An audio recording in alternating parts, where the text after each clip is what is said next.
다 함께 사도신경으로 우리의 신앙을 고백하겠습니다.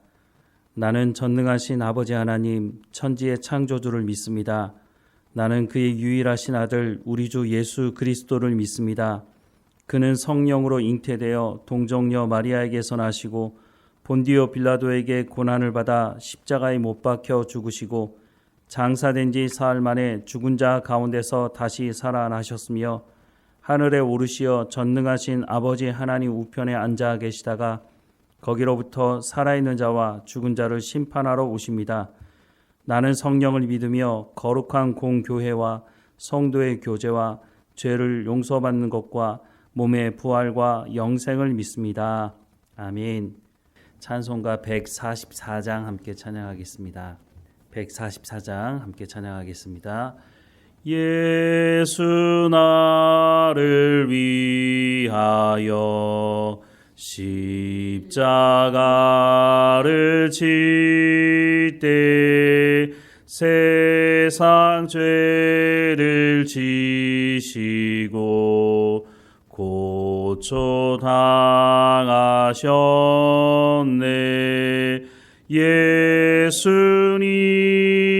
예수님 나의 죄 위하여 보배 피를 흘리니 죄인 받으소서. 십자가를 지심은 무슨 죄가 있나. 저무지한 사람들 메시아 죽였네. 예수님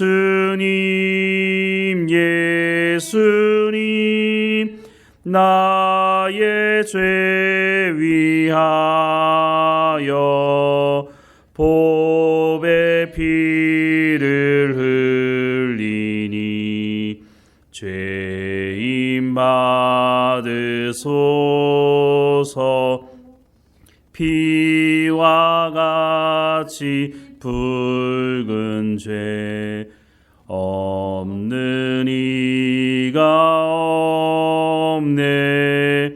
십자가의 공로로 눈과 같이 되네. 예수님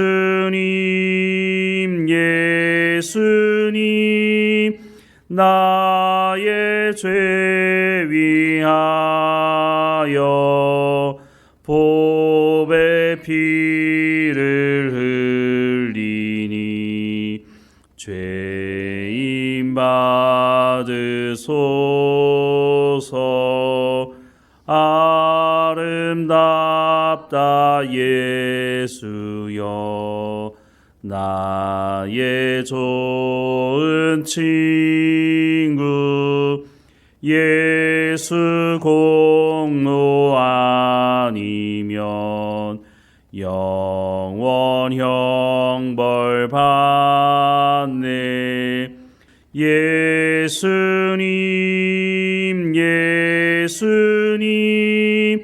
나의 죄 위하여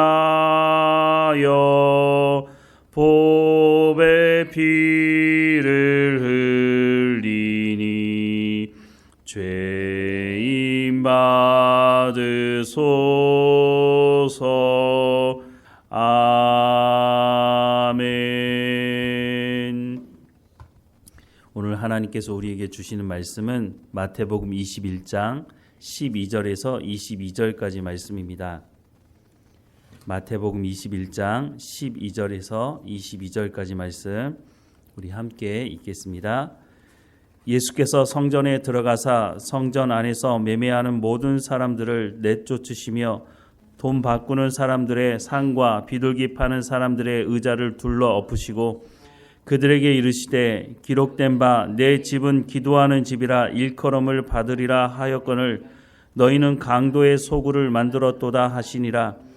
맹인과 저는 자들이 성전에서 예수께 나아오매 고쳐주시니 대제사장들과 서기관들이 예수께서 하시는 이상한 일과 또 성전에서 소리 질러 호산나 다윗의 자손이여 하는 어린이들을 보고 노하여 예수께 말하되 그들이 하는 말을 듣느냐. 예수께서 이르시되 그렇다. 어린 아기와 젖먹이들의 입에서 나오는 찬미를 온전하게 하셨나이다 함을 너희가 읽어본 일이 없느냐 하시고 그들을 떠나 성 밖으로 베다니에 가서 거기서 유하시니라. 이른 아침에 성으로 들어오실 때에 시장하신지라. 길가에서 한 무화과 나무를 보시고 그리로 가사 잎사귀밖에 아무것도 찾지 못하시고 나무에게 이르시되 이제부터 영원토록 내가 열매를 맺지 못하리라 하시니 무화과 나무가 곧 마른지라. 제자들이 보고 이상히 여겨 이르되 무화과 나무가 어찌하여 곧 말랐나이까. 예수께서 대답하여 이르시되 내가 진실로 너희에게 이르노니 만일 너희가 믿음이 있고 의심하지 아니하면 이 무화과 나무에게 된 이런 일만 할 뿐 아니라 이 산더러 들려 바다에 던져지라 하여도 될 것이요 너희가 기도할 때에 무엇이든지 믿고 구하는 것은 다 받으리라 하시니라. 아멘. 이스라엘 백성들에게 있어서 성전은 그냥 건물이 아니라 절대적인 신앙의 가치를 가지고 있는 존재입니다. 이런 성전을 향해서 예레미야가 이 성전이 무너지게 될 것이다. 돌 위에 돌 하나도 남김없이 무너지게 될 것이다. 이렇게 말씀을 선포하자 이스라엘 백성들은 그 말을 믿지 않았습니다. 믿지 않은 정도가 아니라 그 말을 선포하고는 예레미야를 거짓 선지자로 생각을 했고 그래서 예레미야를 죽이려고 하기도 했습니다. 왜냐하면 성전이 무너진다고 하는 것은 상상할 수 없는 일이었기 때문입니다. 저 성전이 우리를 지켜준다고까지 사람들은 생각을 했던 거죠. 예수님께서 십자가에 못 박혀 죽으실 때 대목 중에 하나가 바로 이 성전과 관련되어 있는 것이었는데 예수님이 성전을 모독했다는 것입니다. 예수님이 이 성전을 무너뜨리라고 말씀하시고 3일 만에 다시 세우겠다고 하는 그 말도 안 되는 말을 했다고 그래서 성전을 모독한 것이다 라고 해서 예수님에게 죄를 뒤집어 씌웠죠. 당시 성전은 헤롯이 재건축을 하고 있었던 성전이었습니다. 그것도 무려 46년을 걸쳐서 리모델링하고 있는데 아직도 그 건축이 끝나지 않았다고 하는 것이죠. 1차 성전은 솔로몬이 지은 성전이었고 그 성전이 바벨론 포로 붙잡혀가면서 예레미야 선지자를 통해서 하나님께서 말씀하신 대로 그 성전이 무너지게 됐고 포로 귀환했던 사람들이 다시 성전을 세우는데 그때 주도적으로 역할을 했던 사람이 스룹바벨이라서 그 성전의 이름을 스룹바벨 성전이라고 이렇게 말을 합니다. 그러면 헤롯이 지금 이 리모델링하고 있는 이 성전은 무슨 성전이냐? 포로 귀환 이후에 성전을 짓기는 했지만 시간이 지나면서 이 성전이 관리가 되지 않아서 엉망이 돼버렸죠.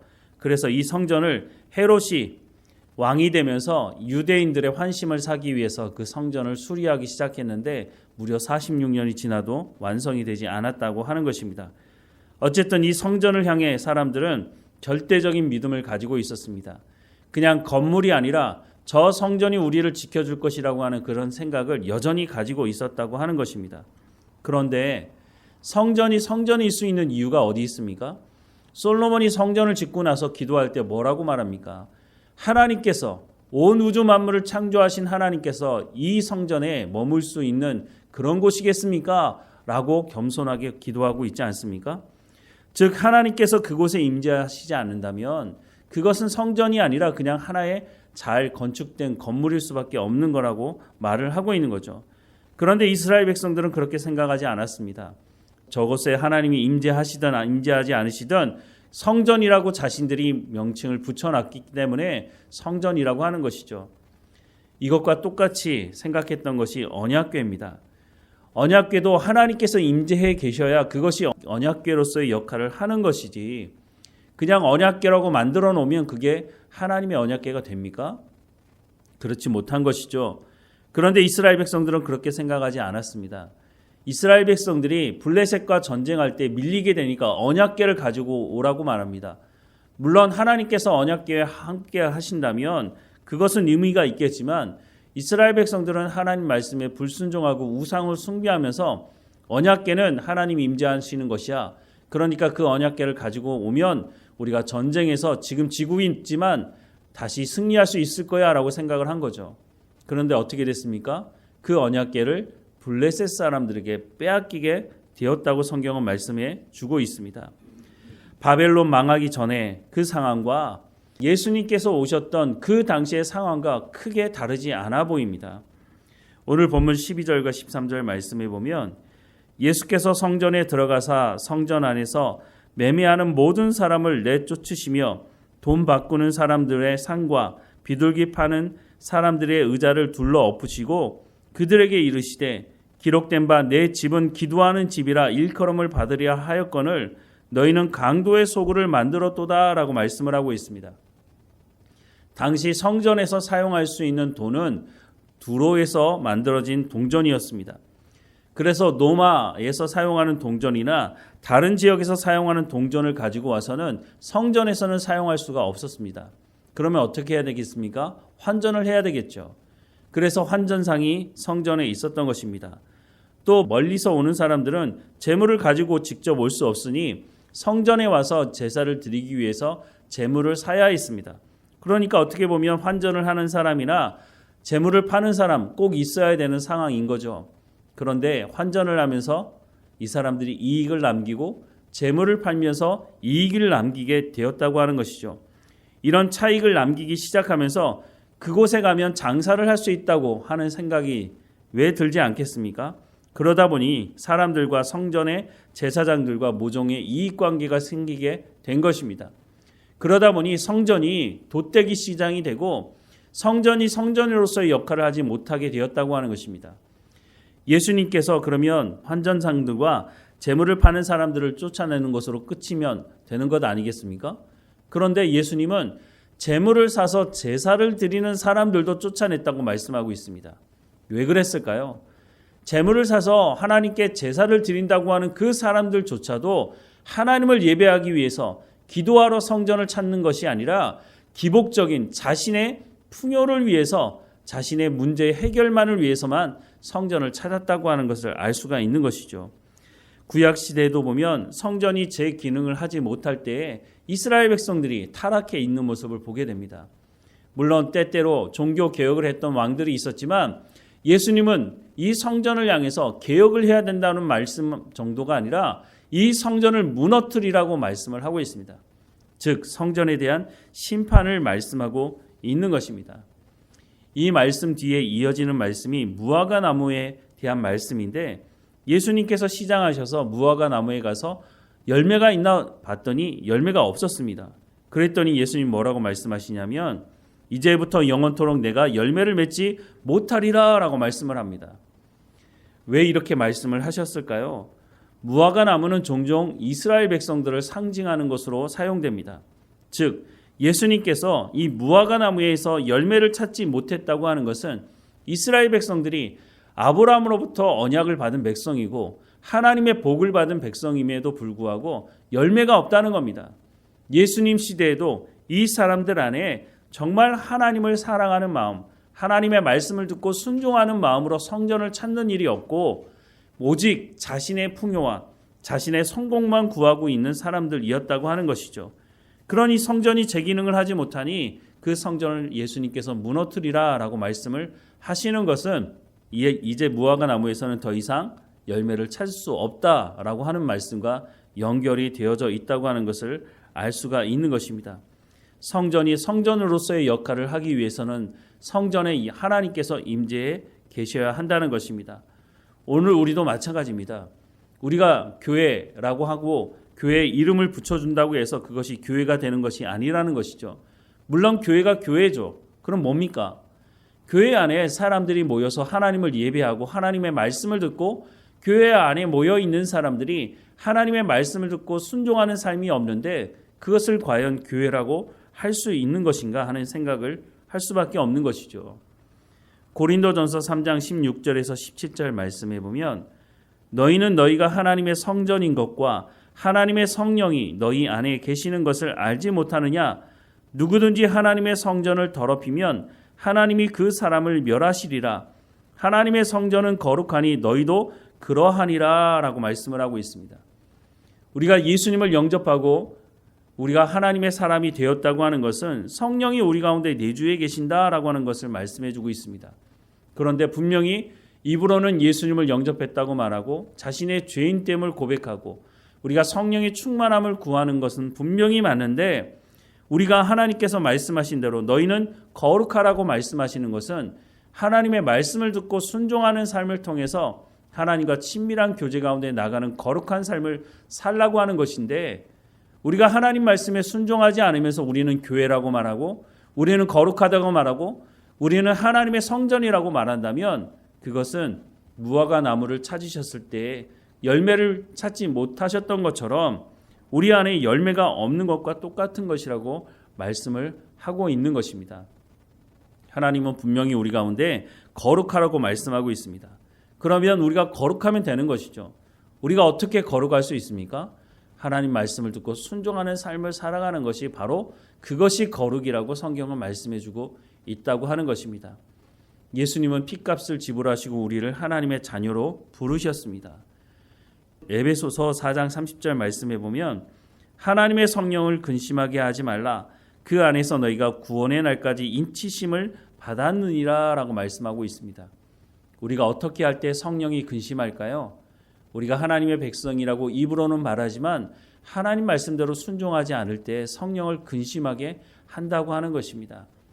우리가 입으로 하나님을 사랑한다고 하나님을 찬양하고 우리가 하나님의 백성다운 삶을 살아갈 수 있도록 성령의 충만함을 구하는 것, 그래야 합니다. 우리가 그러했다면 우리의 삶 현장에서 하나님의 말씀에 순종하는 거룩한 삶을 살아가야 할 것입니다. 그럴 때에 우리 주변에 있는 사람들이 내가 당신을 보니 당신은 하나님께 복을 받은 사람입니다. 당신은 하나님의 사람입니다. 라고 하는 이야기를 들을 수가 있게 되는 것이죠. 그럴 때 우리가 복음을 전하면 그 사람들이 그래, 다른 사람들은 몰라도 저 사람이 말하는 건 맞아. 저 사람이 그렇게 살잖아. 아무리 부족할지 모르지만 저 사람은 하나님의 말씀대로 살려고 하지 않아? 그래, 저게 하나님의 사람이지 라고 한다면 우리가 전하는 그 복음을 그 사람들이 받아들이지 않겠습니까? 하나님께서 우리를 성전으로 부르셨다고 말합니다. 교회가 성전이 아니라 우리가 바로 하나님을 예배하는 우리가, 하나님 말씀에 순종하는 우리가, 성령이 우리 가운데 내주해 계시니 우리가 성전이라고 말씀하고 있는 것입니다. 우리 스스로 예수님께서 성전을 찾으셨을 때 환전하며 재물을 팔며 자기의 이익을 추구했던 그런 모습을 가지고 있다면 예수님이 우리 가운데 오셔서 뭐라고 말씀하시겠습니까? 우리 가운데 하나님의 은혜로 구원받게 하셨으니 우리가 그 구원에 하나님의 부르심에 합당한 삶을 살아가면서 예수님께서 우리 가운데 찾아오셔서 무화과 열매를 찾으실 때 여기 있습니다 라고 고백할 수 있는 우리의 삶이 되기를 주님의 이름으로 축원합니다. 기도하겠습니다. 사랑하는 하나님, 우리를 성전이라고 말씀하시고 우리로 거룩하라고 말씀하시는 그 말씀을 듣습니다. 하나님, 여전히 부족하고 여전히 우리의 탐욕을 쫓아 살아가려고 하는 우리의 모습을 불쌍히 여겨주시고 오늘도 성령의 충만함으로 우리를 덮어주셔서 우리가 하나님의 말씀을 온전히 붙들고 살아가는 삶이 될 수 있도록 인도해 주옵소서. 우리가 입으로만 성전이라고 말하는 것이 아니라 우리의 삶이 성전다운 삶이 될 수 있도록 우리가 하나님의 백성다운 삶을 살아가게 하셔서 우리가 우리의 주변 사람들에게도 인정받으며 하나님의 백성다운 삶을 살아가는 우리의 삶이 될 수 있도록 은혜를 베풀어 주옵소서. 예수님께서 핏값을 지불하시고 우리를 구원하셨는데 우리가 그 부르심을 받은 사람들인데 그 부르심에 합당한 삶을 통해서 세상 사람들이 우리의 삶을 보며 하나님 아버지께 영광을 돌리는 삶이 될 수 있도록 은혜를 베풀어 주옵소서. 우리의 삶에 여러 가지 문제가 있지만 그 문제가 우리를 다스리지 못하게 하시고 하나님께만 오직 영광이 되는 삶이 될 수 있도록 우리의 입술에 하나님의 말씀을 붙여주시고 우리의 손과 발을 통해서 하나님의 능력이 흘러갈 수 있도록 하나님의 말씀에 순종함으로 열매 맺는 삶이 될 수 있도록 은혜를 허락해 주옵소서. 몸이 연약한 성도들 한 사람 한 사람마다 지켜주시고 강건하여지게 하시고 우리의 자녀들도 어느 곳에 있든지 하나님의 부름받은 사람으로 하나님의 말씀에 순종하는 삶을 살아갈 수 있도록 인도해 주옵소서. 늘 우리와 함께 하시는 하나님께 감사하고 예수 그리스도 이름으로 기도드립니다. 아멘. 하늘에 계신 우리 아버지, 아버지의 이름을 거룩하게 하시며 아버지의 나라가 오게 하시며 아버지의 뜻이 하늘에서와 같이 땅에서도 이루어지게 하소서. 오늘 우리에게 일용할 양식을 주시고 우리가 우리에게 잘못한 사람을 용서하여 준 것 같이 우리 죄를 용서하여 주시고 우리를 시험에 빠지지 않게 하시고 악에서 구하소서. 나라와 권능과 영광이 영원히 아버지의 것입니다. 아멘.